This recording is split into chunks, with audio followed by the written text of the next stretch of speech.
just won! 10 points, 9 rebounds, 7 blocks. You scored it all the time! Great stuff there from Sir Charles Barkley. Welcome back, everyone. My name is Patrick. You're watching the Oilers Rundown. How we feel in Oil Country? The Edmonton Oilers, for the second straight year, are headed to the conference finals. And it looks like for the second straight year, they are probably going to take on the Dallas Stars. The Stars currently with a 3-1 series lead on the Winnipeg Jets. Game 5 going down tonight. So we may find out officially who the Oilers are playing later tonight. Personally, I'm hoping the Winnipeg Jets can at least win one more, push that series a little bit further, but we'll see what happens here. The Dallas Stars are going pretty good right now. Mikko Rantanen, would have been nice to get him at the trade deadline. The Edmonton Oilers almost had him. I mean, can you imagine with how the Edmonton Oilers are doing right now, plus Mikko Rantanen? That would have been pretty nice. I mean, we'll see how well that contract works out over time, but just in present tense, that probably would have been a great pickup for the Edmonton Oilers. But like I said, we'll see how that one goes, and I'll have a full series preview for you guys once we officially know who the Edmonton Oilers are taking on in the conference final. Looking back to yesterday, Oilers insider Bob Stauffer posting the following: 2 years to the day that the Vegas Golden Knights vanquished the Edmonton Oilers' playoff dreams, Edmonton returns the favor by ending the season of one of the best-run organizations in the NHL. Beat a really good team in 5 games.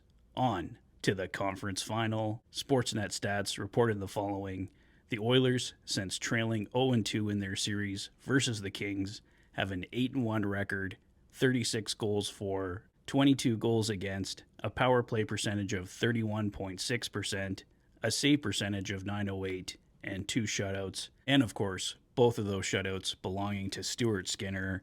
He was absolutely outstanding in games 4 and 5 for this team, helping them secure the 5-game series victory over the Vegas Golden Knights. Stuart Skinner has to have silenced a lot of his critics here. Oilers captain Connor McDavid mentioned in his availability last night that he hopes this shuts a lot of people up, and it definitely should. It wasn't just wins for Stuart Skinner. It was convincing shutout victories, and he certainly had help in front of him as well, but it's a team. They're supposed to help him out, and usually when Stuart Skinner struggles, it's when he isn't getting a lot of help from his teammates. So great to see the team effort in games 4 and 5 to close out that series. And like I said, we'll see what happens, but it's looking like the Dallas Stars in round 3. One other note I wanted to touch on was Oilers' pending RFA, Evan Bouchard. Sports 1440's Jason Gagner put this out yesterday. I see lots of talk about an offer sheet for Evan Bouchard. It could happen, but it would have to happen before July 5th. If they don't have an extension for Bouchard by then, he would file for arbitration, and his numbers give him a great case.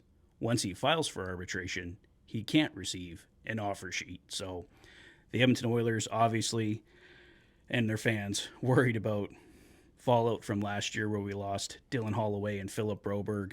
I don't see that being the case with Evan Bouchard. His former agent is now our president and CEO.